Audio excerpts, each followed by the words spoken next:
Hakim Rabbi shrah li sadri wa yassir li amri wahlul 'uqdatam min lisani yafqahu qawli bijahin nabi wa sahbihi wa alihi amma ba'd. Alhamdulillah yang sama kita muliakan dan kita hormati sahibul bait pimpinan Yayasan Al-Khairiyah Bapak Haji Abdullah, Ustazah Haji Azizah, Ustazah Khadijah Ahmad, yang kita doakan panjang umur, sehat, afiat, dijauhkan dari segala penyakit zahiran wa batinan. Amin. Amin ya rabbal alamin. Yang sama kita muliakan segenap hadirin hadirat jamaah salat subuh, ibu-ibu serta anak-anak Yayasan Al-Khairiyah yang dimuliakan oleh Allah Subhanahu wa taala. Alhamdulillah, kita bersyukur pada Allah Subhanahu wa taala yang memberikan kita nikmat, sehat, afiat, panjang umur sampai di hari yang ke-21. Kita masih diberikan nikmat untuk istiqomah salat subuh berjamaah, hadir ngaji subuh atau ngasuh. Mudah-mudahan kita bisa istiqomahkan ini sampai akhir daripada Ramadan ini, dan juga terus istiqomah kita laksanakan sholat subuh dalam keadaan berjamaah sampai kita menghadap pada Allah Subhanahu wa taala. Amin.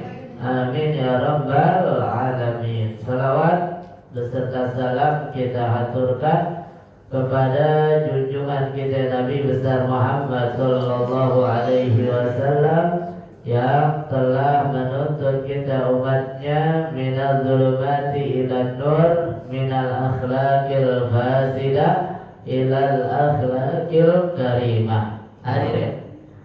Hadirat yang dimuliakan oleh Allah Subhanahu wa taala, kita lanjutkan kajian kita, yaitu kitab Arba'ur Rasail yang ditulis oleh Al-Imam As-Sayyid Ahmad Zaini Dahlan sampai kepada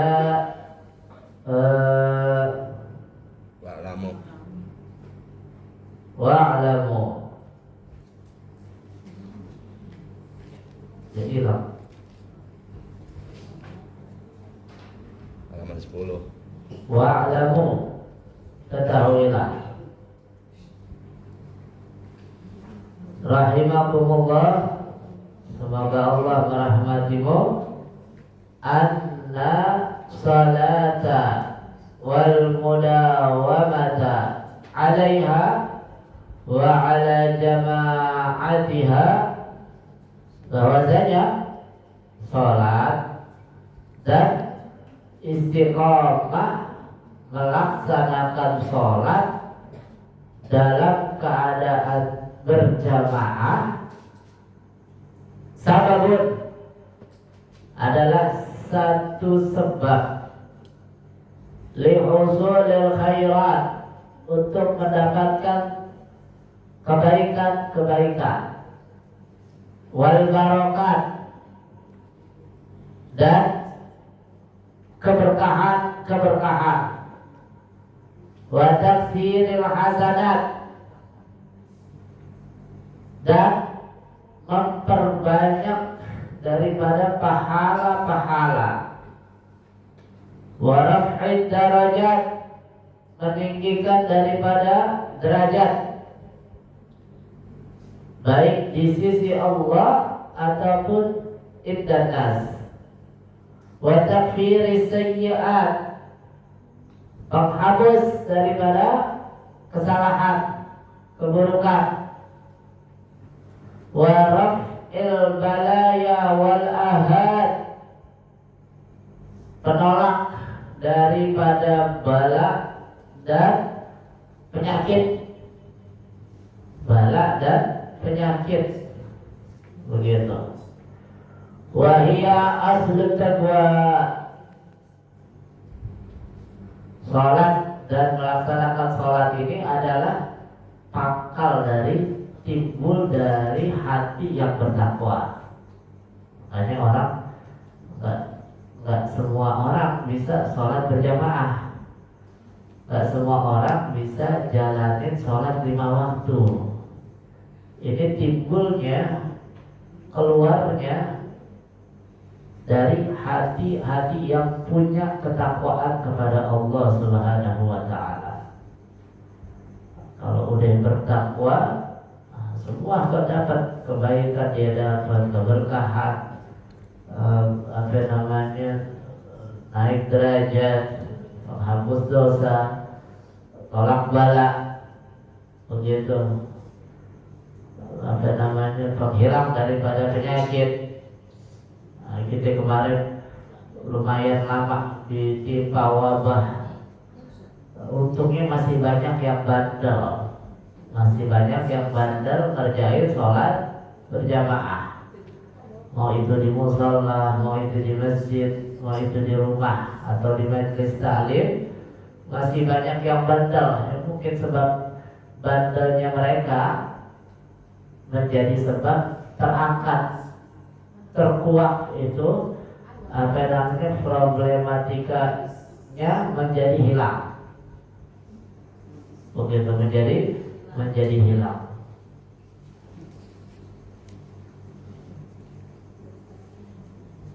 Allati hiya asasul kamalat, yang mana ketakwaan itu adalah asas dari kesempurnaan. Fa idza hasalatil mudawamah, kalau ada orang berhasil melaksanakan istiqomah ala salawat, untuk kerjain sholat 5 waktu, hasalatit taqwa, dia dapat ketakwaan. Karena itu timbul dari hati yang bertakwa. Makanya Nabi bilang at-taqwa hahuna, sambil kasih isyarat ke dalam hatinya. Takwa itu adalah di dalam hati, bukan di lisan, bukan di tulisan, bukan di pakaian, bukan juga di perhiasan. Kadang-kadang orang kita lihat statusnya bertakwa banget, begitu, paling bertakwa, paling soleh, paling silaturahmi, paling dermawan. Kalau statusnya kelihatannya udah paling soleh banget dah, begitu. Tapi di statusnya doang, kenyataannya enggak begitu. Jadi kadang-kadang orang bayar zakat, dia tinggalnya di Jakarta, bayar zakatnya di kampung, begitu. Begitu, ntar dia lebaran bikin salahnya di Jakarta, minta maafnya di kampung, begitu. Orang-orang gini kadang-kadang suka begitu. Silaturahmi wajib banget, kemana-mana, ke Bogor, Kerawang, Ciawi, Serang, sampai ke Tegal dia silaturahmi itu. Tetangganya di sebelah kelaparan dia nggak tahu, saudaranya nggak punya lauk makannya dia nggak tahu, adiknya nggak bisa bayar sekolah anaknya dia nggak tahu, begitu. Al-adab Nabi itu ajari kalau mau sedekah, kalau mau kasih perhatian yang dekat dulu, baru yang jauh-jauh. Yang dekat-dekat dulu perhatian, begitu. Sebab kita ada hakul adami, ada haknya sesama manusia, ada hak sesama muslim, ada hakul jiron, hak sesama tetangga, begitu. Kalau sampai ada satu orang terbengkalai, nggak keurusan hidupnya sebatang kara, apalagi itu orang nggak ada yang ngurusin, kita sekampung bisa berdosa, begitu. Harus kita perhatiin sekitar kita. Man la yahtam bi amril laisa minna, man la yahtam bi amril muslim. Bukan golongan kami orang yang nggak ada perhatiannya sama urusannya orang Islam. Itu mesti perhatikan. Bahkan nggak sempurna imannya. Kalau ada orang yang perutnya kenyang, tetangganya kelaparan, Makanya kelaparan Nabi contohnya apa namanya, kalau bikin sayur kuahnya biar banyak, artinya bukan kuahnya doang, sayur kalau nyayur biar banyak jangan dikit. Nah, ya, orang dikasih lihat begitu dikasih kuahnya doang. Kuahnya doang tuh kayak tukang soto, beli soto tuh tukang soto lupa dagingnya nggak masuk, akhirnya makan kuahnya doang tuh. Lakinya udah nungguin di rumah, alhamdulillah dibawain soto, cuma pas dimakan di kuah doang isinya nggak ada dagingnya. Begitu. Nah, maksudnya artinya bikin sayurnya biar ada banyakan, jangan sedikit dikasih. Sebab apa namanya, masakan kita itu keciuman sampai tetangga kita. Masakan kita keciuman sampai tetangga kita. Nah kalau kita bikin rendang, tetangga kita kagak pernah makan rendang. Kalau mau makan rendang kapan? Nunggu Idul Adha. Kan ada yang begitu. Ada yang begitu. Mungkin di Jakarta masih ada yang begitu. Di mana? Kalau di Jawa tuh banyak yang modelnya begitu. Ada yang seumur hidupnya belum pernah makan daging. Seumur hidupnya belum pernah makan daging. Itu dia tuh, di tua-tua banget tuh. Udah 60 atau 70 tahunan. Seumur hidupnya belum pernah makan daging. Kita dulu waktu kurban di pesantren, terus Habib Z bilang kita makan biasanya dapat jatah 3 hari atau 3 hari itu makannya kambing terus. Akhirnya jatah makan kita berkurang. Tidak 3 hari, cuma sehari doang. Jadi 2 harinya nggak makan kambing, makan lauk biasa. Jadi dagingnya mau dibagiin buat orang-orang itu karena mereka banyak yang belum pernah makan daging seumur hidupnya. Coba itu bayangin. Nah, kita alhamdulillah bersyukur makan daging masih bisa lah begitu. Tapi banyak di antara saudara-saudara kita yang makan dagingnya nunggu Idul Adha atau nunggu diundang kondangan sama orang kan begitu. Jadi ini ibu-ibu nih kadang-kadang kita kalau dapat apa namanya, kalau dari kondangan atau memang gawan ya. Nah, kalau dapat gawan isinya 2.000, 5.000 jangan ngambek. Jangan dulu tuh emang gak ada namanya, kita juga bingung nyarinya tuh. Itu boleh jadi itu emang udah itu orang emang susah banget dah. Dia kagak datang gak enak karena kecil pasti ditanya kok gak datang gitu. Tapi datang gak punya duit. Terus dia pengen juga datang karena ada semurnya. Begitu sopnya aja pakai daging kan gitu mungkin. Jadi kalau ada somanya kan ada, mungkin ada orang yang begitu, mungkin ada. Nah makanya kita kalau dapat gawan yang isinya 2.000, 5.000 jangan dulu dah, itu sedekah. Itu betul sedekah haji kita, sedekah makanan buat orang-orang.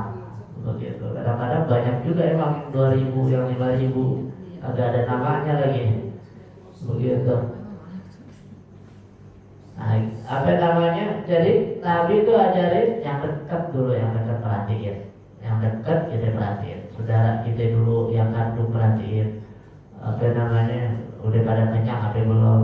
Udah pada punya baju lebaran apa belum nih? Udah mau lebaran nih. Tinggal 9 hari lagi kagak kerasa. Udah punya baju lebaran apa belum?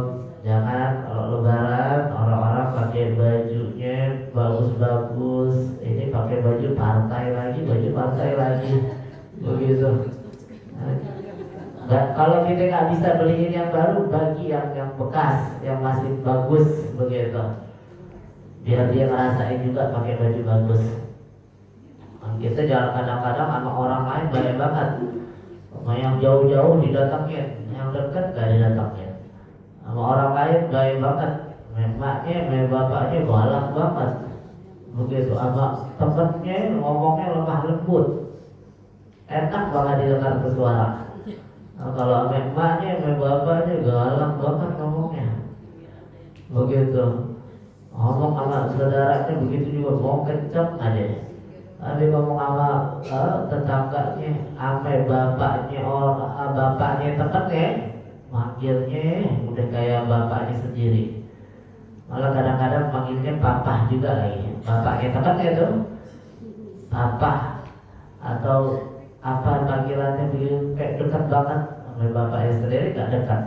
Begitu waliyadzubillah, cuma naudzubillah. Nabi ajarin al-adna fal-adna. Yang dekat-dekat dulu, perhatikan yang dekat-dekat dulu. Baru jauh-jauh. Kalau emang yang dekat udah keurusan semuanya, baru yang jauh-jauh kita urusin. Nah ini orang kalau dia bisa jaga sholat, dia bisa jaga istiqamah sholat 5 waktu dalam keadaan berjamaah, ini segala pangkal kebaikan dia bakal dapat. Kebaikan dunia, kebaikan akhirat, keberkahan. Bukan cuma kebaikan, tapi berkah. Berkah ini apa namanya? Kebaikan yang gak putus. Dapat baik, habis ada lagi kebaikan selanjutnya. Dan kebaikan itu gak bawa mudarat, gak bawa dia makin jauh dari Allah, justru bawa dia makin dekat kepada Allah. Itu berkah tuh. Jadi berkah tuh kalau ulama bilang habbatun idza burikal maula tulakil hubub. Satu butir beras kalau diberkahin sama Allah maka akan terasa berbutir-butir, beribu-ribu butir. Begitu. Kalau Habib Saleh Tangkul bilang sama Habib Ali Sayyidul Walid mendefinisikan berkah itu, kata Habib Saleh Tangkul, duit di kantong belum habis udah keisi lagi. Kita keluarin yang di kantong belum habis udah masuk lagi itu duit di kantong kita. Begitu. Jadi berkah. Berkah didapat semuanya, kebaikan didapat. Wasailul mabarat wal khairat, pangkal kebaikan, pangkal pahala didapat. Minimal dia dapat karena hi adil fahsya wal munkar wartika bil khati'at.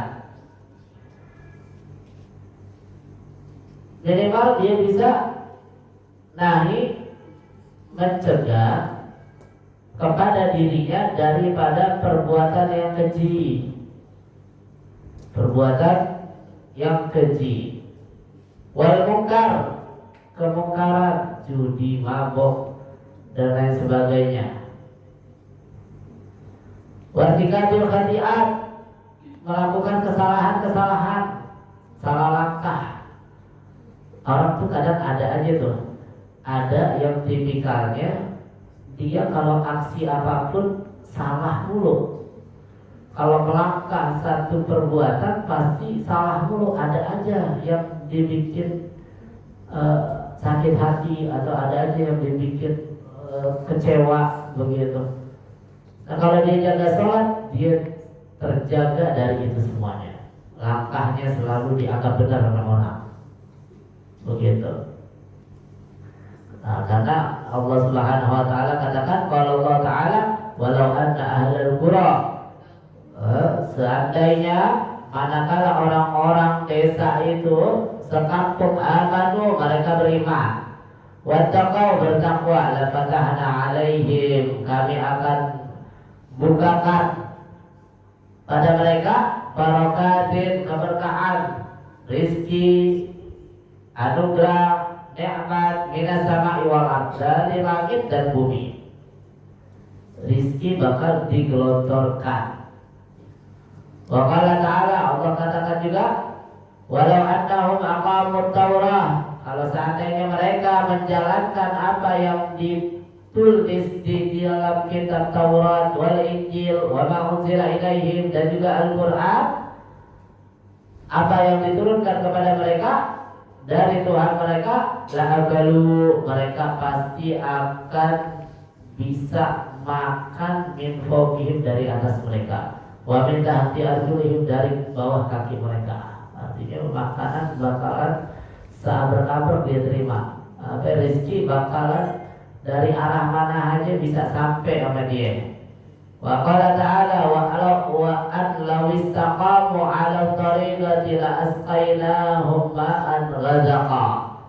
Kalau mereka istiqamah 'ala tariqah, di agama yang benar, di jalan yang benar, la asqainahum, kami akan menyirami mereka dengan air yang deras. Dikasih rezeki yang luar biasa. Artinya orang kalau jaga sholat udah pasti hidupnya dijamin sama Allah Subhanahu wa taala. Ini jaminan lebih eksklusif daripada jaminan secara umum. Kan kita memang secara umum kita hidup, selama kita hidup ada jaminan dari Allah. Apa itu? Wa ma min dabbatin fil ardi illa 'alallahi rizquha. Rizki kita udah dijamin oleh Allah. Nah, ini jaminan lebih eksklusif lagi, VVIP. Buat siapa ya? Orang-orang yang jaga sholat, orang-orang yang bisa istiqomah sholat 5 waktu berjamaah. Nanti ada lagi jaminan-jaminan yang lebih eksklusif lagi, para penuntut ilmu, para ulama dan lain sebagainya. Nah, ini kita ambil jaminan dari Allah, jalur sholat berjamaah. Jalur sholat berjamaah untuk jadi penuntut ilmu yang sejati, rasa-rasanya kita kurang pas saat ini waktunya. Nah, ada cara lain gimana? Jaga sholat 5 waktu dalam keadaan berjamaah lagi. Begitu kita akan terjamin rizkinya. Dan mesti kita garis bawahi, yang namanya rizki itu bukan hanya berupa uang, bukan hanya berupa makanan, uang, minuman, pakaian, materi. Kita kadang kalau rizki itu dianggapnya materi. Kalau ada orang gak punya makanan, gak punya minuman, gak punya duit, gak punya pakaiannya yang tiap tahun lebaran bajunya itu aja, kita anggap ini orang gak punya rezeki, gak berkah hidupnya. Salah. Bukan begitu. Konsep rezeki dari Allah gak begitu. Semua yang Allah berikan itu rezeki. Kesehatan rezeki. Bahkan kita bisa duduk kumpul di sini, hadir di majelis ilmu adalah rezeki. Rezeki dari Allah Subhanahu wa taala. Jadi rezeki kita bisa kumpul di tempat ini, tempat yang baik. Bisa aja kita bukan adanya di sini, kita adanya di mana? Di kasur. Baru pulang dari mana? Dari pesta semalaman. Kan ada yang begitu. Bulan puasa, atau bulan puasa. Ada aja orang yang mulai begitu. Bisa aja kita ada di posisi mereka. Dan kita alhamdulillah Allah kasih rezeki kita berupa taufik, hidayah, dan kita digerakkan hati dan langkah kaki kita untuk duduk di tempat yang semacam ini. Nah, itu udah anugerah yang luar biasa, mengalahkan daripada harta, uang, makanan, pakaian, gak ada apa-apanya. Begitu, gak ada apa-apanya. Sekarang kita mau pilih yang mana? Mau pilih ada di sini sekarang nih. Kita kan duduk sini gak ada yang megang duit nih semuanya. Ada nggak yang megang duit? Gak ada kan? Duitnya di rumah semua, begitu kan? Gak ada yang megang duit nih. Begitu. Gak ada yang megang duit semuanya. Kalau Haji tadi, memang di mana aja ada duitnya ya. Di tangan kanan, tangan kiri, di kaos kaki kanan, kaos kaki kiri, isinya duit doang.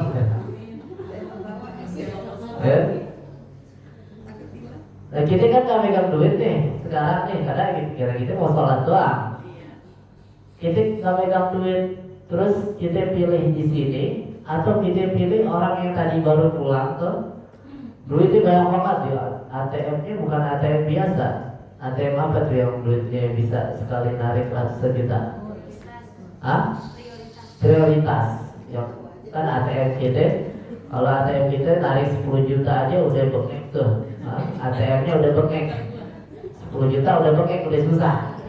Kalau ATM yang prioritas itu bisa ratusan juta, bisa bahkan mungkin bisa 1 miliar kan? Enggak ya, ratusan juta kan? Duitnya banyak. Nah, kita mau pilih banyak duit model kayak begitu, apa nggak punya duit ada di sini? Kan ini nggak megang duit semua nih, gitu. Semuanya dua-duanya. Memang kalau perempuan itu naluri serakahnya masih ada ya. Jadi begitu. Jadi alhamdulillah gitu ya. Apa namanya dikasih nikmat yang lebih besar daripada mereka. Kita bisa sholat qobliyah fajar yang khairun minad dunya wa ma fiha, kata Nabi SAW. Lebih baik, bukannya sama, lebih baik dari semua dunia dan isi-isinya. Lebih baik. Begitu. Itu Abuya Sayyid Muhammad Maliki pernah ditanya juga kalau nggak salah terkait kok emang mana mungkin orang sholat qobliyah 2 rakaat doang bisa lebih baik sedunia dan isinya.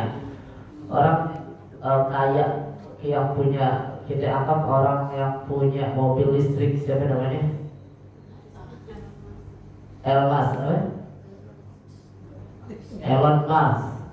Itu yang bikin mobil listrik Elon Musk. Kayaknya udah luar biasa dia. Oh, kayaknya udah masya Allah. Dia belum, bukannya dia punya dunia seisinya, dia kaya sebanyak itu belum semuanya dunia. Ini sedunia lawan namanya 2 rakaat. Nah, dia ditanya begitu, kok bisa lebih afdal, lebih bagus 2 rakaat qobliyah subuh dibandingkan dunia dan seisinya. Sebab nanti di akhirat orang nggak butuh harta, orang butuhnya pahala. Yang menyelamatkan kita pahala, yang bikin naik derajat kita adalah pahala. Begitu. Ya, jadi ngomong apa tadi tuh? Ngomongin duit. Ya, jadi alhamdulillah tuh, jadi rezeki itu bukan cuma duit. Sehatnya kita rezeki.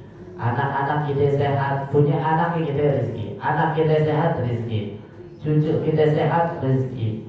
Terus anak-anak kita soleh-soleh rezeki juga. Anak-anak kita gak bandel-bandel, gak susah diatur, rezeki juga. Begitu. Teman-teman kita baik-baik, itu rezeki juga. Begitu. Saya, teman-teman saya ular semuanya, ya mungkin itu rezeki yang haram kali. Kan ada orang yang kesian banget dapat temannya jahat-jahat semuanya, gak ada yang baik. Begitu. Baiknya di depannya doang, ya mungkin itu rezeki yang haram kali. Rezeki ada yang halal, ada yang haram. Jadi teman yang baik itu rezeki dari Allah Subhanahu wa ta'ala. Wa innal bala, dan sesungguhnya musibah la yantafi'u 'anil makani. Bala itu akan diangkat dari suatu tempat alladzi ahluhu yusallun, yang mana penduduknya jaga sholat 5 waktu. Jaga sholat 5 waktu. Untuknya kemarin gak lama kita dijauhin dari sholat. Sholat pakai jarak begitu modelnya. Alhamdulillah udah lewat deh. Jadi kalau saya diomongin tadi datang lagi. Kalau dia datang lagi bahaya. Kama annal bala yanzilu 'alal makanil ladzi yatruku ahluhu shalah. Sebagaimana musibah itu, bala itu bisa turun di satu tempat ketika warganya ninggalin sholat. Berarti orang tak ninggalin sholat bawa bala, bawa musibah. Nah terus lagi kita, Nabi itu pernah bicara juga sama sahabatnya, kita sholat yang laki-laki di musola, di masjid berjamaah begitu. Nah kalau bisa tuh sholat sunnahnya di rumah, qobliyahnya, qobliyah subuhnya, qobliyah isyaknya, atau qobliyah zuhurnya, qobliyah asarnya, dia sholat di rumah kalau bisa. Dia rumah atau selesai sholat ba'diyahnya di rumah begitu. Jadi biar kebagian juga rumahnya dipakai buat sholat. Syukur-syukur kalau dia bisa tahajud, dia bisa duha begitu. Karena Nabi bilang jangan jadikan rumahmu itu seperti kuburan, sepi, nggak ada apa-apa. Minimal dipakai disolatin, dipakai sholat, terus dibacain Al-Quran rumahnya, begitu. Apalagi dibacain sholawat, begitu. Jadi biar rumahnya nggak kayak kuburan, biar rumahnya berkah. Nah, terus kita kalau sholat pindah dari tempat ini pindah lagi, begitu. Biar ada bekasnya. Fala tastab'id wuqu'az zalazil wal khasfi was sawa'iq ala makanin ahluhu yatrukuna shalah. Maka nggak heran, tidak menutup kemungkinan terjadinya zalazil, gempa bumi, wal khasfi, penyakit, was sawa'iq, petir, ala makanin, wabah dan lain sebagainya di satu tempat, ahluhu yatrukuna shalah, yang mana penduduknya tinggalin sholat. Nggak menutup kemungkinan, jangan heran, begitu. Wala taqul inni usalli wala ubali. Terus juga kata Imam Ahmad Zaini Dahlan, Sayyidina Ahmad Zaini Dahlan katakan, wala taqul inni usalli wala ubali. Jangan kamu katakan saya alhamdulillah sholat, yang lain bodo amat, masing-masing aja. Jangan begitu, nggak bisa. Itu kembali lagi kemarin kata Imam Sya'rani. Imam Sya'rani bilang kita punya janji sama Allah sama Rasul, mesti ajak, mesti jelasin, mesti nyampein sama orang bahwasanya sholat penting, wajib, tinggalin sholat berbahaya secara rinci. Kalau perlu kita ajarin secara detailnya. Itu tahu nggak? Al-Habib siapa ya? Ahmad bin Umar bin Sumit atau Habib Umar bin Ahmad bin Sumit. Habib Ahmad bin Umar bin Sumit atau Habib Umar bin Ahmad bin Sumit itu, beliau ada orang yang datang kepadanya. Orang ini mimpi ketemu Nabi Muhammad Shallallahu Alaihi Wasallam. Singkat cerita, datang ketemu, dicari rumahnya, dilihat, nggak taunya tuh Habib modelannya biasa-biasa aja, terus adanya di ladang, di sawah, di pinggir sawah begitu dilihat. Nah ini dia nih Habibnya, modelnya begini. Terus dia bilang, Habib, saya kemarin beberapa saat yang lalu saya mimpi Nabi Muhammad SAW. Nabi Muhammad bilang, sampaikan salamku kepada anakku Al-Habib Ahmad atau Al-Habib Umar bin Ahmad bin Sumit, begitu. Nabi titip salam buat ini Habib. Berarti kan luar biasa, luar biasa ini orang punya maqam yang tinggi. Akhirnya ini orang penasaran, ya Habib kerjaannya apa ya? Ada jadi sawah doang. Akhirnya kata ini Habib, saya setiap hari begini adanya di sawah sambil nyawa. Terus tuh orang-orang yang ada para falahin, orang-orang petani-petani yang ada di sini semuanya saya ajak duduk, saya ajak makan. Terus saya ajarin berapa rukunnya wudu, apa aja yang batalin wudu, apa aja rukun-rukun sholat, apa aja yang batalin sholat. Dia mengajarin cuma hal-hal yang dasar, yang mendasar. Tapi sebab itu semuanya para petani di sekitar situ semuanya pada ngerjain sholat 5 waktu dengan benar, begitu. Ini baru hebat, sampai-sampai dapat salam dari Nabi Muhammad Sallallahu Alaihi Wasallam. Makanya itu kata Imam Ahmad Zaini Dahlan, jangan bilang saya sholat, yang lain mah masing-masing aja deh, nggak bisa begitu.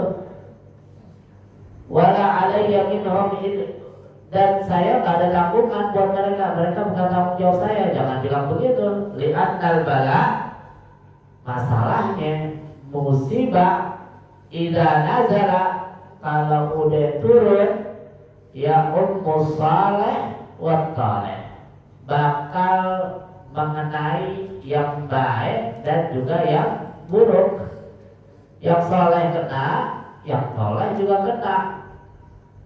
Likauni, sebab dia lam ya'murhum, tidak memerintahkan mereka untuk sholat 5 waktu.